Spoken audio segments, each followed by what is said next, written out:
Welcome to Luca and Miguel. Enjoy the video. You start by confirming prerequisites, the exact Visual Studio edition and version so the extension matches. Once done, sign into your Microsoft account to enable Marketplace access and settings sync. Then go to Extensions, choose Manage Extensions, and search for the extension name or publisher. You're doing this now to avoid version conflicts and to ensure licensing works.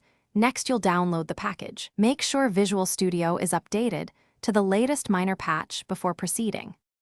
You'll download the extension via the Online tab or by double-clicking a v6 file you obtained.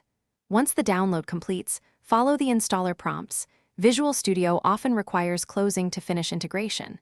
If an installer asks to modify workloads or components, accept only what you need to avoid bloating the IDE. After restart, check Extensions, Manage Extensions installed to verify the extension is active.